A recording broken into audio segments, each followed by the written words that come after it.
Good evening, ladies and gentlemen, and welcome to the last session of day 2 of the APJ Kolkata Literary Festival. We're delighted to be here this evening, a very cold winter evening, unlike Calcutta usually, and that's exactly what we were discussing. I think these two gentlemen on either side of me, frankly, don't need any introduction because, they are lights in their own way, and they light up the literary hemisphere here in India and abroad.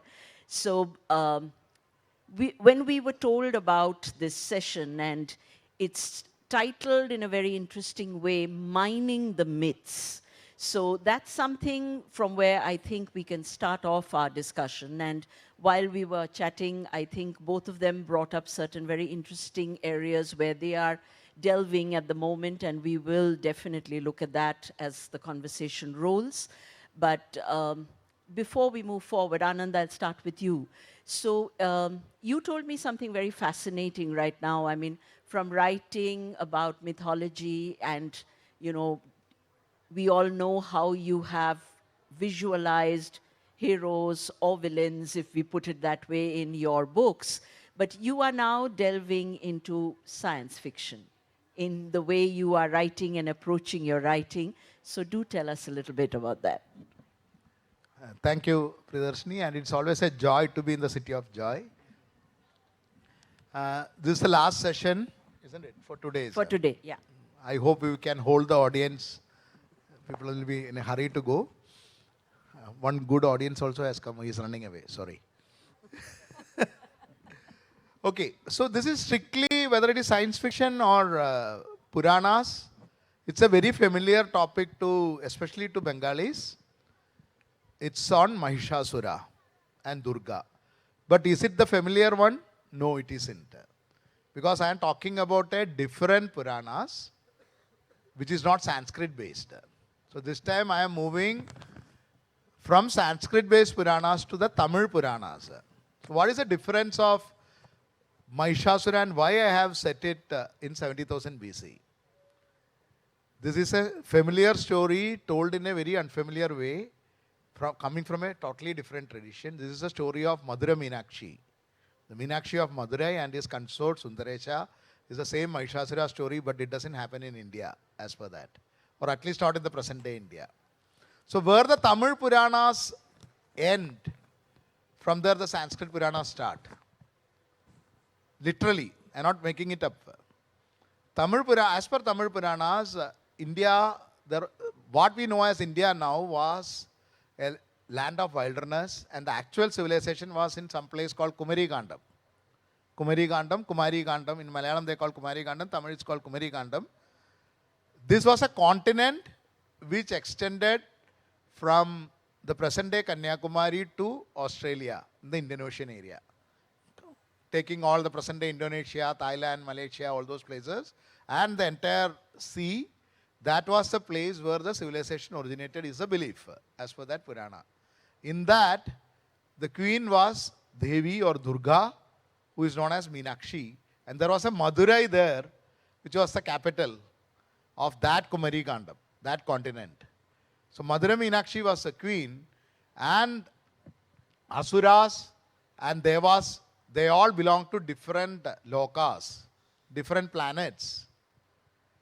And due to a war between these two planets, or these two lokas, Devas lose their body, and they are immortals, they lose their body, and Asuras lose their world.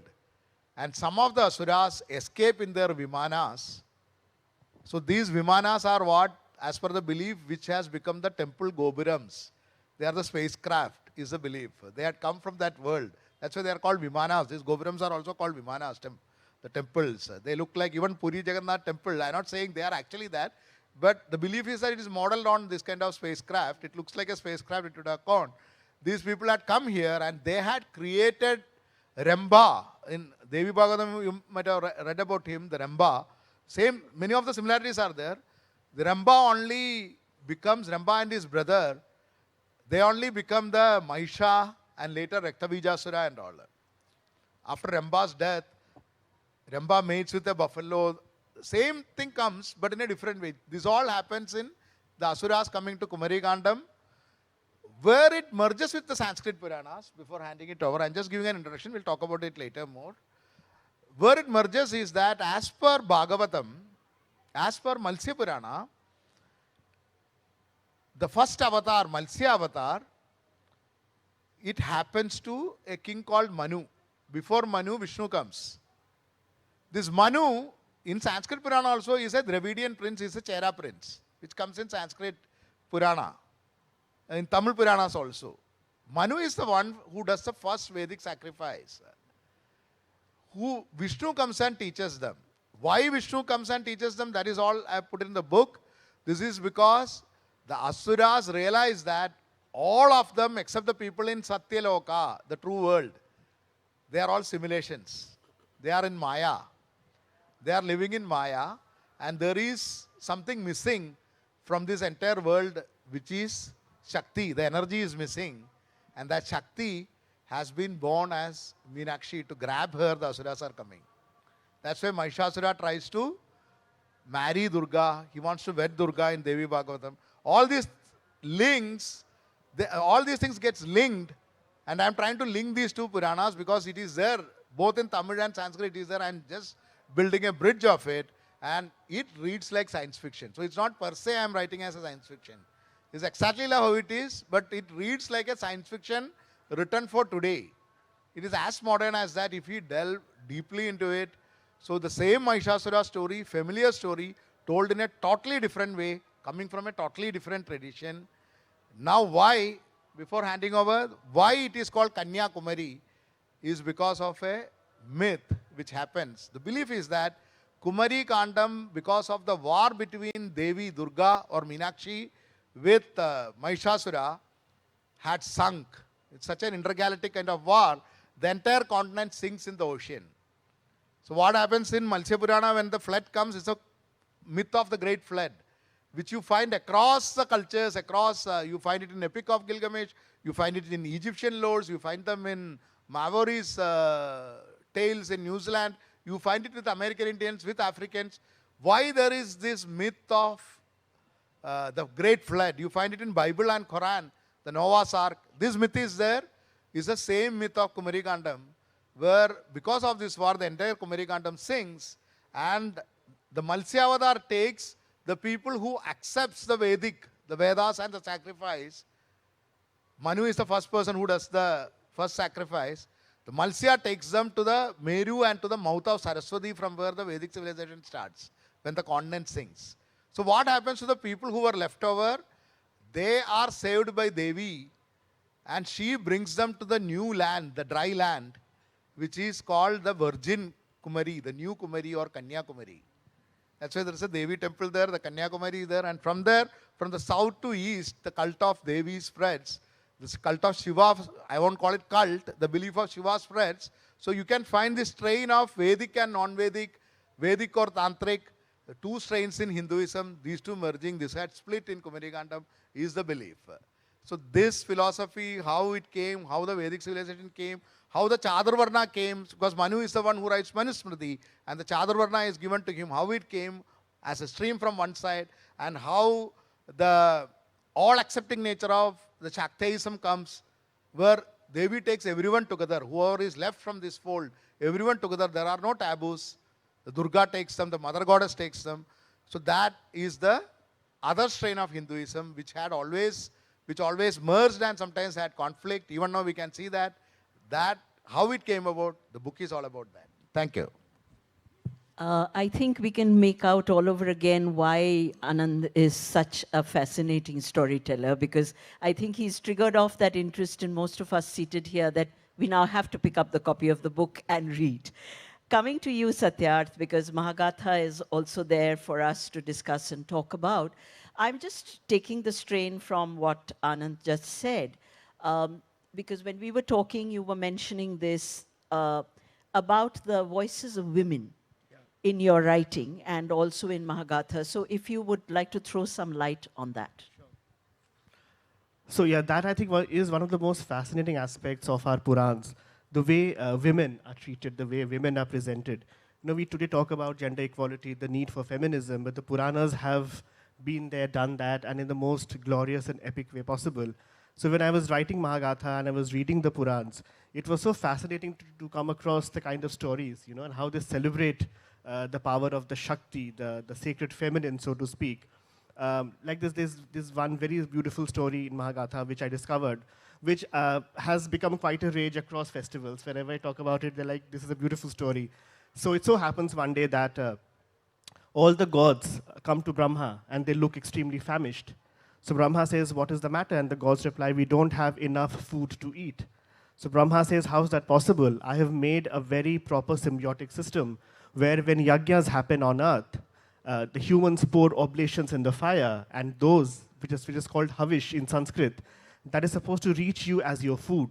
And I know that enough sacrifices are happening downstairs on earth. So how come you're not getting food? And Agni folds his hands and says, I don't seem to have the agency to make that transfer possible. So poor Brahma scratches his foreheads. So what does one do? And here are all the gods, the so-called alpha male gods, standing utterly helpless. Then ultimately Brahma consults Prakriti, that's Mother Nature. And Prakriti creates a goddess. And Brahma says, from now on, you will be the conduit who will make this transfer possible. So Brahma asks the goddess, what has Prakriti named you? And the woman replies, she calls me Swaha. So Brahma now makes the rule that whenever you have oblations and sacrifices on earth, every mantra must end on the word Swaha. Only when Swaha is chanted will the oblation reach the gods. So just the idea of, how a woman, the nourishing agent, comes and, helps. Another very interesting story is that of, there's a tussle of war that happens between Parvati and Bhringi. Bhringi is a huge devotee of Lord Shiva. So he comes one day and tells Mahadev that, I'm a huge devotee. Can I please circle around you 7 times? And Mahadev says, go ahead, you have my permission. And as he starts encircling Mahadev, Parvati comes and tells, you cannot only worship Mahadev because Shiva and Shakti need to be worshipped together. So you have to worship me as well. And she comes and she sits near Shiva. But Bhringi is so blind in his devotion for Mahadev, he refuses and he only keeps walking around Mahadev. So for Parvati now it's a matter of pride, it's a matter of ego. Parvati comes and sits on Mahadev's lap and says, now what will you do?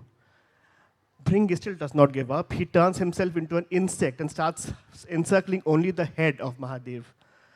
Parvati says, I have an answer to that, and she starts fusing with Mahadev as the Ardhanarishwara. They become one body now. And then Parvati says, what will you do now? Bhringi still does not give up. He starts trying to tunnel through the flesh so that he can still only encircle Mahadev.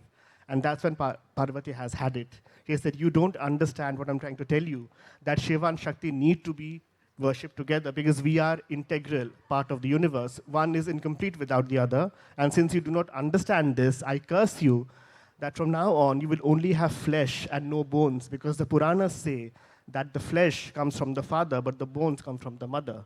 And because of that, Bhringi collapses as a lump of flesh until Mahadev takes pity on him and gives him 3 legs and he stands up again. So these kind of stories where, the sacred feminine is worshipped as an integral part of the universe and how equality, parity is all there, that I found very fascinating when I was writing Mahagatha. So here in Bengal, we have this thing, whenever there is a Shiva temple, you will have Nondi Bhringi always there as the 2 devotees. Coming to you, Anand, a little bit, I'm just going away from your novel per se right now and asking you this. You as well as Satyarth, in your own ways, you all have reinterpreted often very highly revered characters.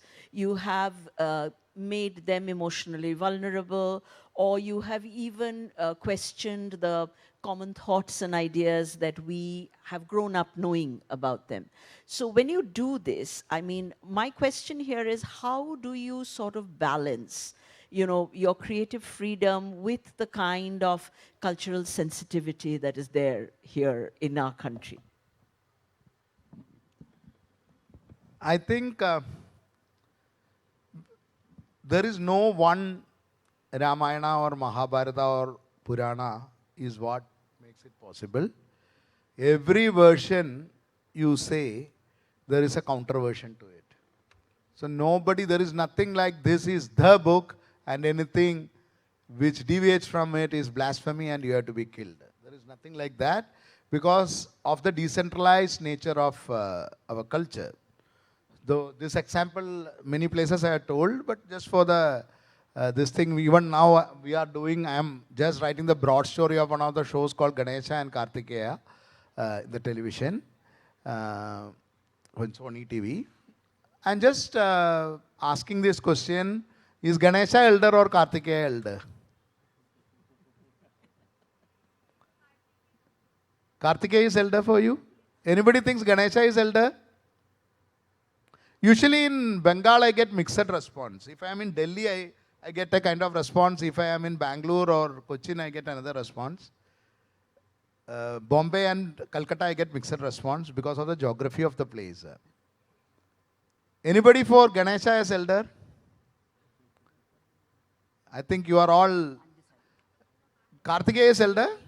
Huh? Three of them are Ganesha is elder. Otherwise, I would have thought that already the Delhi has conquered you. The sign of times to come, perhaps.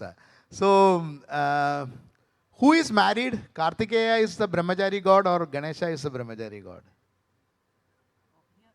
Let me answer that. Here in Bengal, Ganesha is married and Kartik is still worshipped as the bachelor boy. Okay. So, there are, all answers are right. In the south, and just telling it to highlight the differences we have even on fundamental things. We are not even able to decide or they have kept it a secret. In the south, Ganesha is the elder and Kartikeya is the younger son, Kumaran, the younger one. Ganesha is the first worshipper is the elder one. And I understand now. he is elder and his elder son is worshipped was, he is elder. And Ganesha is the bachelor god. So it was a shock when many South Indians reached Bombay and found that their favorite god has two wives. Here he has never told them. Whereas Murugan or Kartikeya has two wives in the south. So anybody worshipping Kartikeya as Brahmachari god, he has not told you he has two South Indian wives. Just like Ganesha has two Maharashtrian wives. Who is elder, who is younger, who has wives, even these things we have got variations. Just to illustrate, there are so many variations.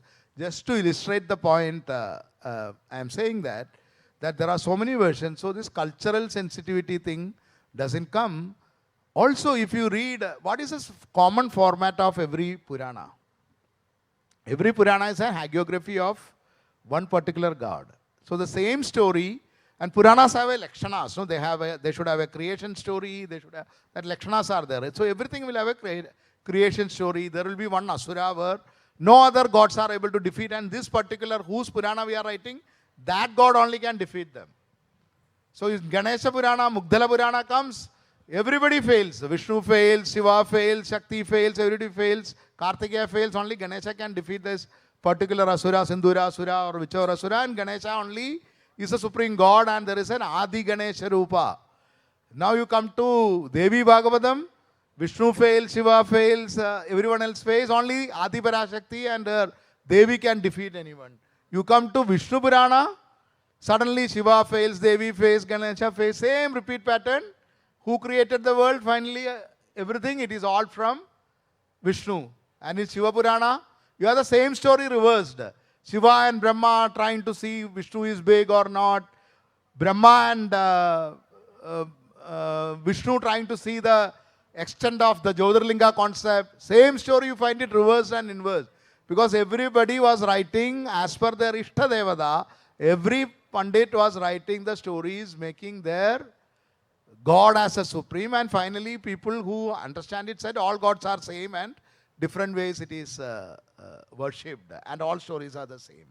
So where will you, with what scripture will you fight? You bring Shiva Purana, I will bring Bhagavatam. You bring Mugdala Purana, I will immediately say, from Kerala, I will immediately say, Ayyappa is a supreme god. There is that story also, where everyone fails and only Ayyappa can save you.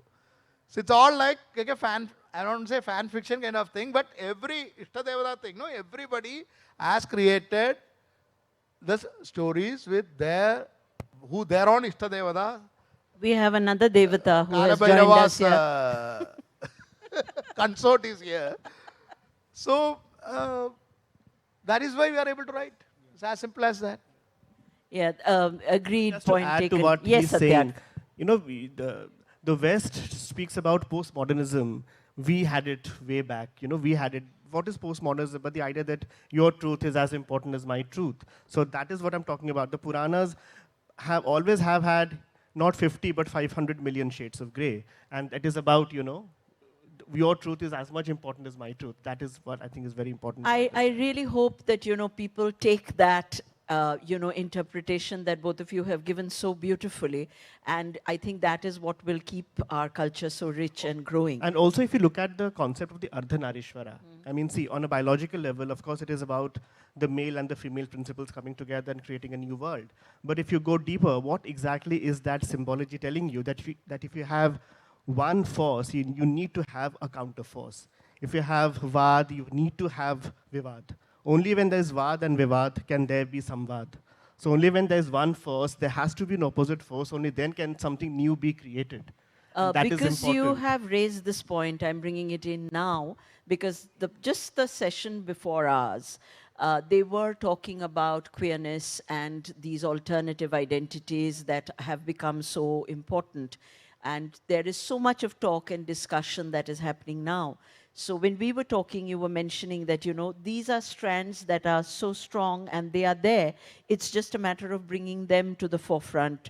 And you have experimented with that and you have written about it. So do throw some light on that. No, I was very surprised to discover that the Puranas actually have a story about the LGBTQ, and that for me was very fascinating because. Tell us a little bit about that. I'm sure. Sure. Most of us don't know. So it so happens that there's a king called Sudyumna, and Sudyumna once goes hunting in a forest, and as he is hunting, suddenly he realizes something strange is happening to his body. And as he looks at himself, he realizes he's turning into a woman. And he panics. He says, what the hell is happening? And in front of him appears Mahadev. And Sudyumna says, Lord, what is happening to me? I seem to be turning into a woman. And Mahadev reveals that this forest is a krida place or a love nest for me and Parvati. So I have created an enchantment where if any male enters this forest, just so that he does not catch me and Parvati making love, that male would turn into a female. So whether it's a human or an animal, anyone who enters this Mayavi forest becomes the female gender. So Sudyumna says, but I am a king. I have a kingdom to rule. I cannot suddenly go back as a queen. You need to help me. So Mahadev says, I cannot reverse the magic entirely. What I can do is I can slightly modify it. From now on, you will be male for 1 month, and the next month you'll again become female. So you'll keep alternating between two genders every month. So your gender will now be fluid. So when you are a man, you will be called Sudyumna. When you become a woman, you will be called Ila. So Sudyumna goes back with this dual existence. That is one part of the story. Another part concerns a woman called Tara. Tara is the wife of Brihaspati, who is the sage guru of the gods. Now Tara elopes with the moon god, Chandra, because Chandra is a handsome god, and Brihaspati is more concerned with the austerities. So Tara is not fulfilled in that marriage. Tara seeks comfort in the arms of Chandra. There's a battle that happens to get Tara back. Once Tara is brought back, it is discovered that Tara is pregnant with the child of Chandra. Brihaspati says, I will not accept this child, it's not mine. Brahma says, what you say is true, but the rules specify that since you are the husband of this woman, this child automatically becomes your son. So no matter what, you have to raise him up. So Brihaspati grudgingly accepts that, but he curses the fetus and says, you unborn fetus, you will be born having no gender. So that fetus is born called Budh, and Budh is born a neuter. As things progress, Budh and Ila marry. So on one hand, you have one person who has no gender, who is a neuter. On the other hand, you have one person who has both the genders, Ila and Sudyumna. Ila and Budh marry together, and from them emerges the Chandravanshi dynasty, because it's the moon god, in which later on Krishna takes birth. So this is what the Puranas are. You know, how you talk about where the strands connect and the kind of stories that fascinate you, because you suddenly realize that so much of it is so relevant and so contemporary, so today, and yet the ancient wisdom that permeates through is what makes it so fascinating. Because, you know, the communist one that is very popular here in Bengal, and, you know, we have seen that being written about, plays being performed, is the story of Shikhandi.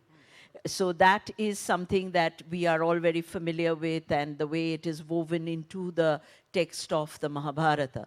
So, but you've thrown a completely new light in an area which I didn't know about, I mean, in all that I have read. So that's really fascinating. Anand, I'm coming back to you. And let's go back to Mahishasura. And you've already told us that this has nothing to do with how it is known here in Bengal as, because we have grown up with this fascinating story about Mahishasura Mardini. I mean, and that's what leads to the worship of Ma Durga as an annual fixture here. But you've told us about Meenakshi and the Sundareshwar, which is so, so different. So tell us a little more in that light. Lot of stories. Another question I want to just engage the audience also, because I don't want to give up the entire story. I want them to buy the book. Kali. Kali is, what is the relation of Kali with Shiva here in Bengal? He's asking you, so you have to answer. Who is Kali to Shiva? Wife? Yeah. But the place where I come from, she is daughter. She is the daughter of Shiva in Kerala. That's why she is called Bhadra Kali. Bhadra means daughter. She is Bhadra Kali because she is the daughter of Shiva. To kill Daruga, Shiva, from third eye of Shiva, Kali is born. I'm just highlighting this to bring the differences between the Puranas. So when I am talking about, I am yet to reach that part, but when I am talking about the same Mahishasura story, you find a lot of familiar and totally different version of the Purana in that. And many of them, I just want to play small video. Can we play the video? It's just a trailer for it. There is can you just play it just to show how it has been envisaged? So I am trying to merge science fiction into this, but this is all totally based on our Puranas. What if we're all living in a simulation and the world is a Maya? What if we are all AI, created by some intelligent, powerful being? What if what is going to happen has already happened? You think you are the creator, and I, a mere illusion. I will flip it.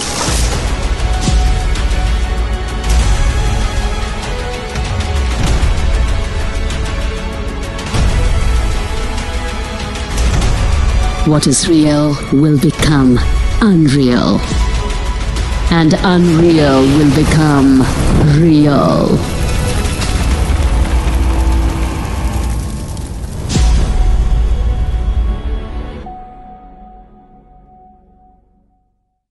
Is just like we created Bahubali to create something much, much, much bigger. The idea is to challenge Marvel and create the entire story world from our Puranas, merging with it. That's the idea. Whether it will work or not, I don't know, but that's the ambition. The book is written with that ambition. Book is written in that scale, with huge scale. So actually, this is just a trailer which we made, but Amazon is very fascinated with the book. So they said they will give a proper trailer made like thing. I'm waiting for it. Jaipur Lit Fest, hopefully I will be able to launch the new 5-minute trailer of the story. So it's an entire, so where does the story come from? Basically, it is all there. But we have been, what has happened in between in the last 1,000 years, it was done for a good thing. The element of bhakti came. So the logic went for a 6. And the emotion came into that, devotion came into that. Nothing wrong with that, it was necessary for that time. But India as a civilization is a very or at least was a very logical civilization until we went into the bhakti mode. Bhakti is good for some time. It is bad otherwise. Once a nation is, or a group of people or a culture is progressing, you need more of science and logic and less of bhakti. The bhakti era started when, or the other way around perhaps, it started when the civilization started going down. Logic went for a toss, science ended up, invasions happened, whether both coincided, what happened first, almost the same period in history. The bhakti era starting and the invasions and the collapse of the civilization happened. The more and more the civilization become confident, the more and more we will be able to think rationally. So the concept of time is very fluid in the Vedas. One of the stories, I think it is there in Mahabharata also, one of the stories, because long back I think, is a concept of time about this king who wanted to marry off his daughter. But he couldn't find any eligible grooms. Like any father, he found that none of the men are eligible to marry off his daughter. He was searching. Finally, he goes to Brahmaloka to ask Brahma himself, who will be the suitable groom for my daughter? When he is going, Ma Saraswati is playing the veena. So as a courtesy sake, he waits there. Because he can't interrupt Saraswati playing the veena and say that I have come to ask for a groom for my daughter. So he waits. It was the gravest mistake he does. 5 minutes she plays. When the song is over, he asks to Brahma, I come for this. And Brahma looks at him and he starts laughing. And the entire Sabha starts laughing at him. So the king is confused. The king asks, why are you laughing? So Brahma says, time travels differently. It's like a 5,000-year-old story at different universes. The 5 minutes you waited here, 63,000 years have gone by. So many of your generation, your daughter is married, dead and gone, so many generations have gone. By the time you go back, 63,000 plus 63,000, that many years would have gone by the time you reach back. That's the fluidity of time. We are talking, are we talking about, I'm not telling they discovered all science or anything. This all comes from what you call by thinking. It's like a darshana, right? That's why they called it darshana. Darshana is like what you see with your inner eyes. They need not be good with, I'm not saying they discovered plastic surgery. I don't subscribe to that story. But you find glimpses of thoughts which strikes you like, hey, this is something which we learned in the physics. This is something which we learned in the engineering. Why nobody is looking at it? They may not have proved all these things with proof. Take the example of Mayavada, which I am dealing with in this book, that we are living in a simulation. Why it is called Leela? The book came from this concept. No, everything is a Leela of Bhagavan. What is Leela? Game. Suddenly you go into the game theory, right? So in my book, Brahma, Vishnu, Shiva, they are like game developers who have created a massive simulation, and Brahma has done it and he has gone to sleep as per the Puranas. Vishnu is the one who maintains. He is like the maintenance engineer. And all the other lokas, why is one loka only called Satyaloka, the true world, and the rest all are Maya, where only the Trimurtis are there, that's the Satyaloka. Shiva is the guy who resets it and recreates the game every time. One of the characters, there are different characters in the other 13 worlds. One of the civilizations start realizing, just like how we are realizing, one of the civilizations starts realizing that they are living in a simulation. And they need to, if they can find the actual equation, like what science is doing. So the entire Devi Bhagavatam search is for the Devi. The Tamil Puranas is the search is for that missing link. So they are kept a slice. So Devi is not born. Devi they get, Durga they get, one of the kings, the Pandyan king. Pandyan again the word means old, ancient. The Pandyan kings called Malayadhwaja. Malayadhwaja means the one who had planted a flag on the Himalayas. So in the Sangam tradition there was this habit of going to the Himalayas, and in that they considered Himalayas as not as a place where Shiva dwells, but as a place where Shiva comes from some other world. It's like a portal. where he appears. It just points to that space, in the space. He appears there. He doesn't dwell in that icy mountains. It is a place through which he enters. There, when the king had gone to place the flag, he finds a baby there, just like Sita's birth. He brings her back, and that is Durga or Parvati. So she is born from some other world, brought here. Same link you will find in Kartikeya's story as a alien coming. So these are all, I'm not saying these are all science or anything, but there is something fascinating about these things, which suddenly when we talk about artificial intelligence, there is a character called Nakta. You have heard the word Naktancharas? Rakshasas, Asuras, another name is Naktancharas, the one who travels in the night. Nakta is nothing but Mudevi, they call. No? The opposite of Sridevi is Mudevi. Not your Sridevi. Opposite of the actual Devi is the black, not Kali, not the black or the negative. That is Nakta. She is a counterpart of Devi. She represents the materialism. So in whether it is Tamil or Sanskrit Puranas, Asuras are not per se evil. That is a very modern concept, good versus evil. Asuras are the epitome of science and materialism.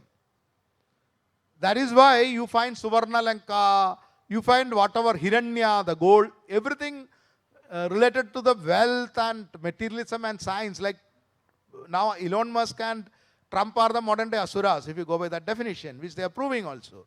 Right? So, this, their constant this thing is to conquer the world, grab everything. So why, even in Ramayana you find the glimpses of it. The difference between Ravan and Ram, in Valmiki Ramayana or other Ramayanas you go by, is only one quality, is all the difference. Ram has 16 qualities, Ravan has 15 qualities. One quality Ravan lacks is because he doesn't have the Tyaga. Ram doesn't want anything. Ravan wants everything. Other man's Vimana, other man's. It's an example of capitalism, materialism. He wants other man's wife. It's grabbing mentality. Whereas Ram gives away everything. So Sita Parityag also was written for that. That Ram doesn't hold anything. Everything he gives away. It's a Tyagamurti. This is the only difference. So Asuras per se are not evil. Asuras per se are the epitome of materialism. And what is the extreme of materialism? Science forms the extreme of materialism. It is required, but beyond a limit, it starts ruling you. So in Nakta, the character, the creator of darkness, and he is also the creature of the extreme intelligence. So she creates, and what does Asuras, one of the Asura qualities that, one more minute, then I'll hand over. Asura's quality is that they take the emotion and intelligence of people. They don't just eat you. They, in Puranas, if you see, they take out the intelligence of your people. Now, in modern context, what is that? Your social media is an Asura. It is sucking away your intelligence. The data collection is your... the entire data is collecting and they are getting it. So, in Nakta also, in this Purana, does this. She is controlling everybody's mind. She is controlling everybody's brain. So, in the story, what happens? First, she makes Mahishasura like a dumb animal. So, Mahishasura is a created thing in the Devi Bhagavatam. Ramba mates with a buffalo, and from this it is created. Poetically it is said, but there is a process in which it is created. Nakta creates this kind of, not just Mahishasura, lot of other Asuras also. They are a merger of actual Asuras plus beasts on the earth. But they don't have emotions, just like our artificial intelligence. Gemini and all, no, they don't have emotions now, as of now, thank God. They don't have emotions. But she finds that that is not enough. Emotion has to be given. So she starts taking the brain of humans and feeding to Mahishasura. So what happens? The biggest force on earth is Kama. The passion is the biggest force. This gets fed into the Mahishasura's brain. That is why in Devi Bhagavatam, he wants to marry Durga. Otherwise, he cannot be defeated. It is because of the karma that he gets defeated, because these kind of artificial intelligence creatures are becoming sentient and they are getting human emotions. That becomes their weakness itself. And hence the name Kamakshi, the Kanchipuram's Kamakshi, because Durga actually seduces Mahishasura, weakens him, and then kills him, if you read it.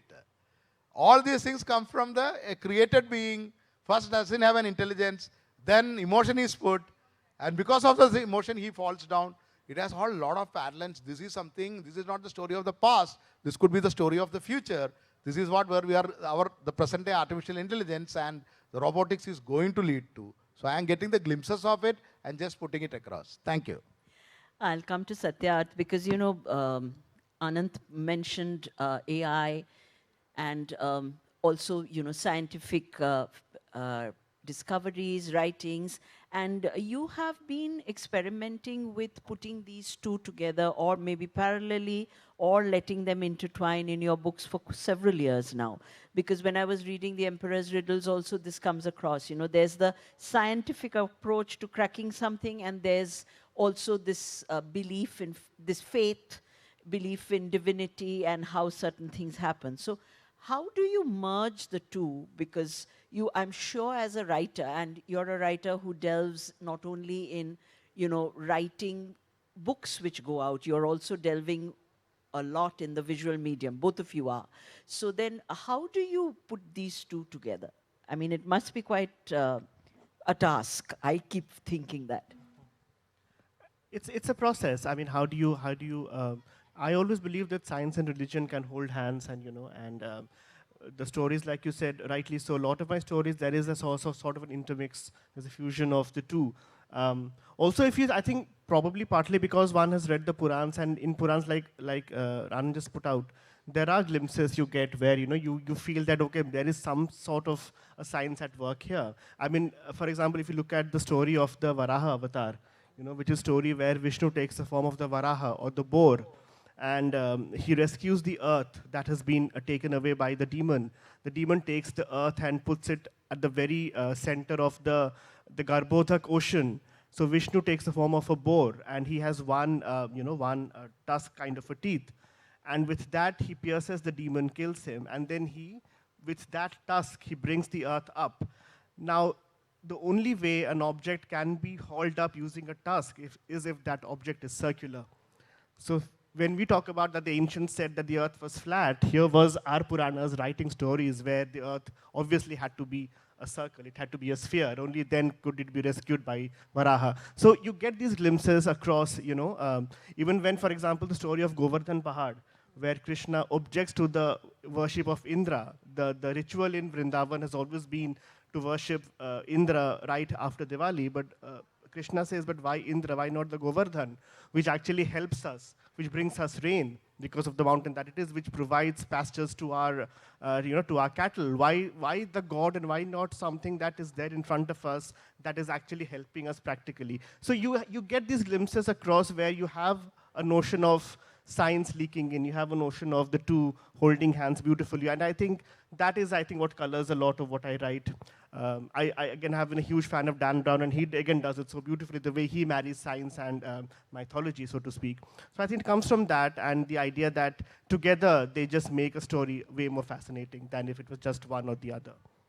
I think that is what makes both their writing so fascinating, and both of them have churned out such amazing serials that we have, or films which we have been an audience to, and hearing from Anand, I can make out there's a lot that lies in store for us that's coming up, and I'm sure the same goes from Satya's table. We don't have much time left, so I'll open it up to the audience for questions. For both of these gentlemen, if you have any questions, this is the time to pose them to them.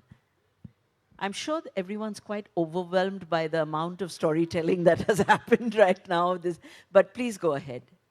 Yes, there's someone there. Hi, this is a question to both of you. I have read both of your books, The Asura Way and the Mahagatha. So I read Mahagatha when it was released, I think 2023, around October. I read it twice back to back.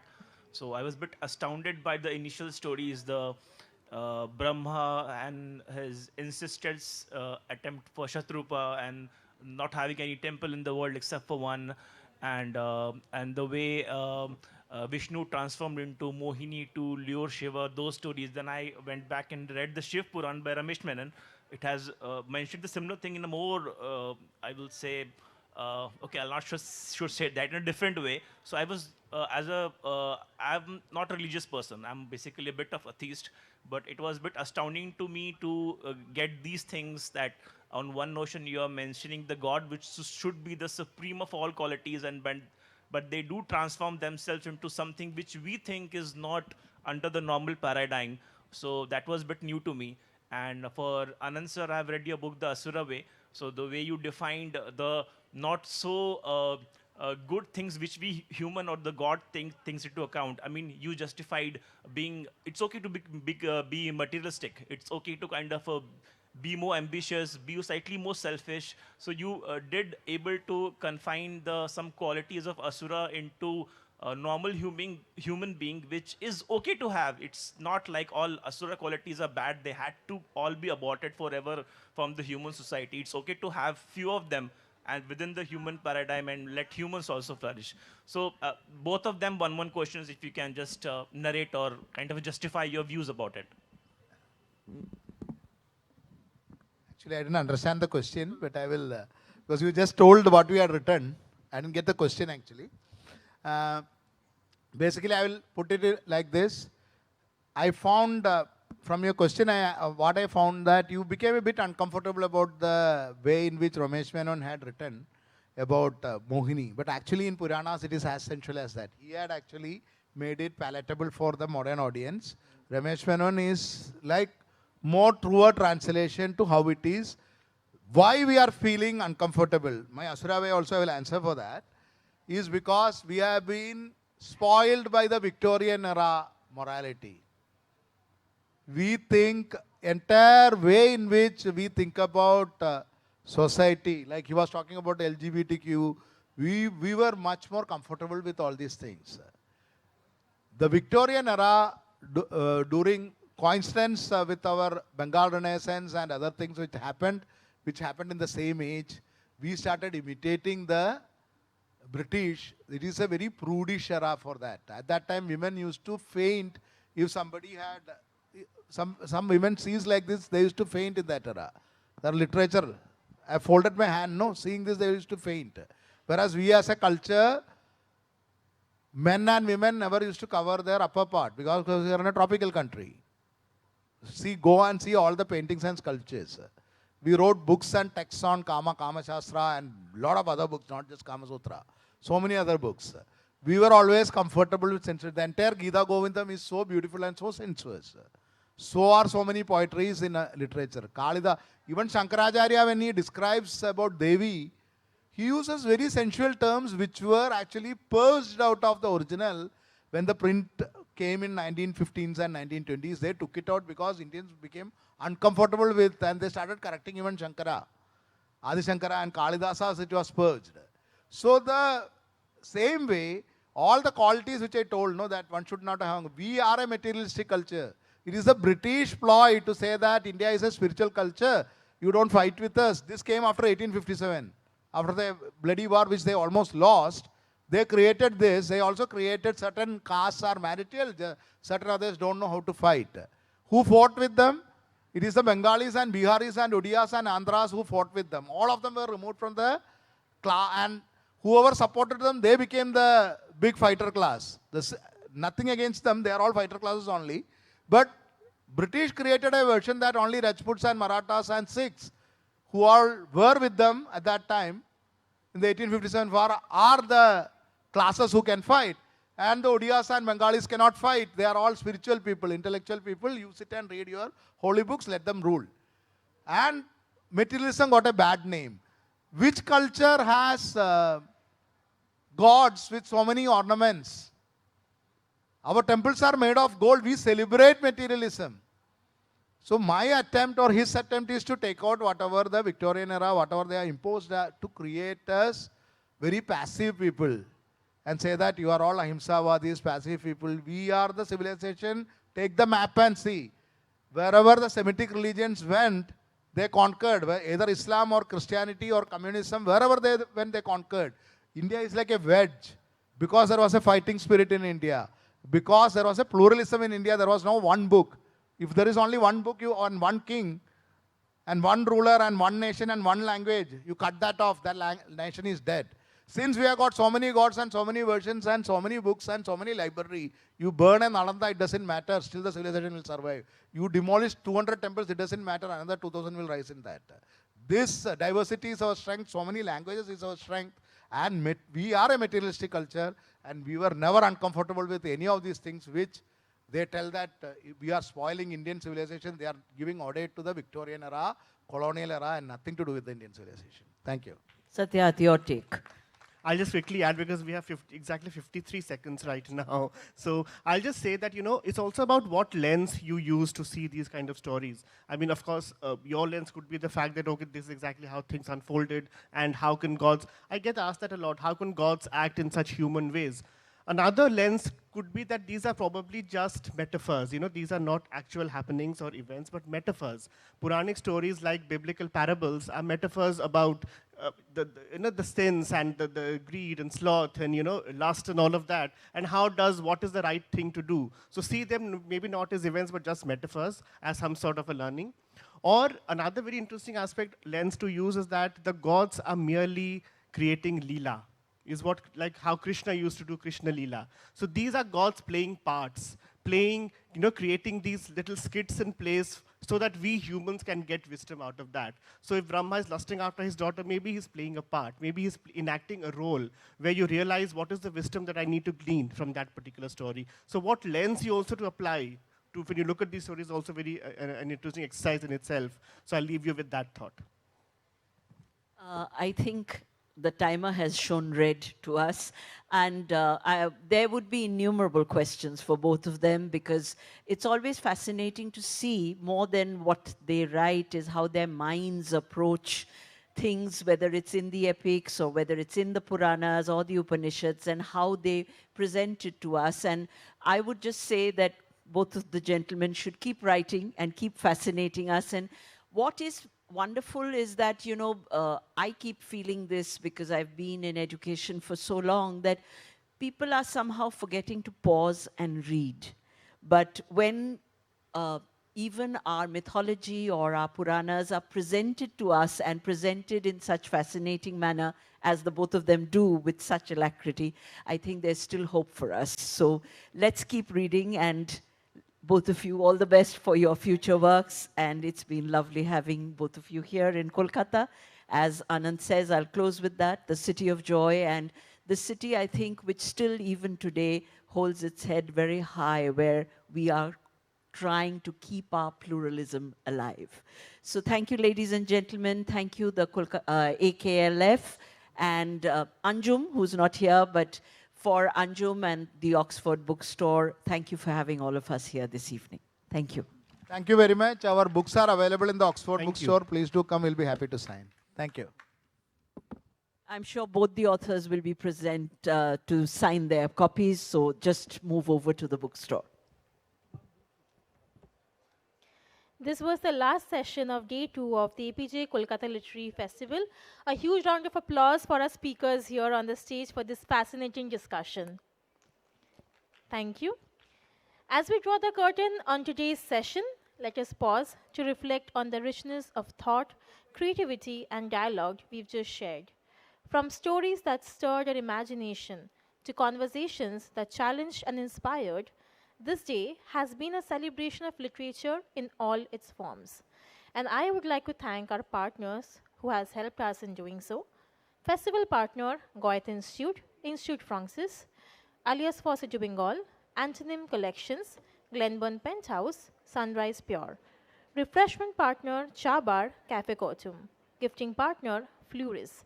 Hospitality partner, Kenilworth Hotel, The Park, Kolkata. Radio partner, 91.9 Friends FM.